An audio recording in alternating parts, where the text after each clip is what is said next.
نستبق وتركنا يوسف عند متاعنا فأكله الذئب এই মানুষগুলো ইয়াকুব আলাইহিস সালামের সামনে গেলেন গিয়ে বললেন আব্বাজান ইয়াকুব আলাইহিস সালামের সামনে গিয়ে বললেন আব্বাজান আপনার সন্তান ইউসুফকে নিয়ে আমরা খেলাধুলা করতেছিলাম একটা সময় ইউসুফের কাছে আমাদের জামাগুলো রাখলাম আর বললাম ভাই তুমি এখানে দাঁড়ায় থাকো জামাগুলো আমাদের মালগুলো পাহারা দিও ইউসুফকে যখন আমরা রেখে গেলাম আমরা এসে দেখি ইউসুফ নাই পায়ে গেছে ইয়াকুব আলাইহিস সালাম এই মাত্র এই সংবাদটা শুনলেন তিনি ছিলেন বসা লাফ মাইরা দাঁড়ায় গেছে ইয়াকুব আলাইহিস সালাম বলেন এটা কেমন সংবাদ তোমরা আমার শোনাইলা আমার ইউসুফ কখনো বাইরে যেতে পারে না এরকম বললেন ওয়ামা আনতা বিমুমিনিন লানা ওয়ালাউ কুন্না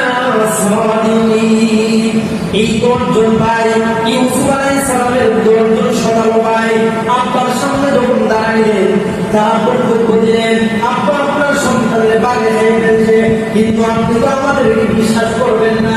এই মাত্র এই কথা বলার পরে তারা এরপরে কোন কথাটা বলেছিল আল্লাহ এই কথাটা বলেন আল্লাহ বলেন ও পয়গম্বর ইউসুফের ভাইরা তখন বলেছিল ওয়ামা আনতা বিমুমিনিন লানা ওয়ালাউ কুন্না সাদিকিন ভাইরা বলতেছে আব্বাজান আপনি তো আমাদেরকে ইউসুফের ব্যাপারে বিশ্বাস করবেন না ওয়ামা আনতা বিমুমিনিন লানা ওয়ালাউ কুন্না সাদিকিন আব্বা ইউসুফের ব্যাপারে আপনি তো আমাদেরকে বিশ্বাস করবেন না আপনি তো ইউসুফের ব্যাপারে বিশ্বাস করবেন না এজন্য আমরা কি করেছি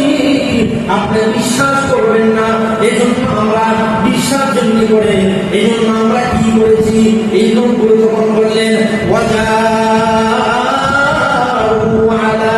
কামিসিহি বিদামিন কাযিব কামিস শব্দের অর্থ হলো এই যে জামা আরবিতে বলা হয় কামিস ওই বাড়িগুলো তখন বললেন ওয়াজাউ আলা কামিসিহি এই বাড়িগুলো তখন বললেন আব্বাজান ও আব্বা এই ইউসুফের জামাটা এই যে দেখেন জামার মধ্যে কিন্তু রক্ত লাগানো তারা বললেন ওয়াজাউ আলা কামিসিহি বিদামিন কাযিব আব্বাজান আপনি বিশ্বাস করবেন না এজন্য আমরা ইউসুফের জামাটা বাজারে যে জামাটা খুলে নিয়ে আসলাম আর এই যে দেখেন শরীরের মধ্যে রক্ত মাখানো এই জামার মধ্যে রক্ত লাগানো ইয়াকুব আলাইহিস সালাম জামাটা হাতে নিলেন যেই মাত্র হাতে নিলেন ইয়াকুব আলাইহিস সালাম তাকায় দেখেন জামার মধ্যে বুঝো আছে একটাও খোলা নাই সবগুলো লাগানো এরপরে এই জামাটা কোনো দিকে কোনো সিরা নাই বাঘের কোনো আসর নাই কোনো খামসা নাই একজন মানুষ যদি বাঘে খায় দেখবেন জামা ছিঁড়ে ফেলে বুঝোগুলো অবশ্যই খোলা লাগবে কিন্তু এই মানুষগুলো তখন গিয়ে বললেন ওই মানুষগুলো বললেন ওয়াজাউ আলা কামিসি বিদামিন কাযিব আব্বাজান এই ইউসুফের জামাটা রক্ত মাখানো ইয়াকুব আলাইহিস সালাম তো পয়গম্বর যেই যুগে যিনি নবী হন তিনি সবচাইতে বড় জ্ঞানী হন ইয়াকুব আলাইহিস সালাম বললেন ও আমার সন্তানেরা তোমরা আমার কাছে জামাটা দিনা ঠিক কিন্তু এমন বাঘ এত শিক্ষিত বাঘ এত ভালো বাঘ কলা খাইছে কিন্তু সিলানোর প্রয়োজন হয় না কলা খাইলা কিন্তু সিলানোর প্রয়োজন হলো না কেমন কলা খাইলা ইয়াকুব আলাইহিস সালাম বললেন ও সন্তানেরা এটা কেমন বাঘ যে বাঘ আমার সন্তানের খাইল ওই বাঘ তার শরীরের জামাটা পর্যন্ত খুলল না ছিড়ল না পর্যন্ত কেমন শিক্ষিত বাঘ এমনি 10টা ভাই তখন একজন আরেকজনে কয় যে ফুলের উপরে তো ফুল থাকে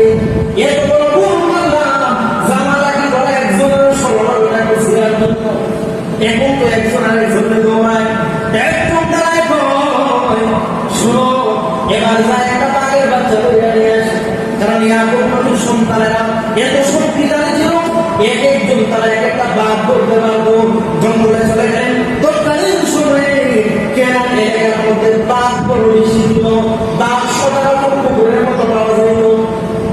ইয়াকুব আলাইহিস সালামের 10 জন সন্তান একটা বাঘ ধরে আনলেন, বাঘে আব্বার সামনে হাজির করা হলো। আব্বা যান, এই বাঘ আপনার ইউসুফরে খাইছে। ইয়াকুব আলাইহিস সালাম যখন বাঘকে হাজির করা হলো, হযরত ইয়াকুব আলাইহিস সালাম জামাটা হাতে নিয়ে বললেন, ও ভাই,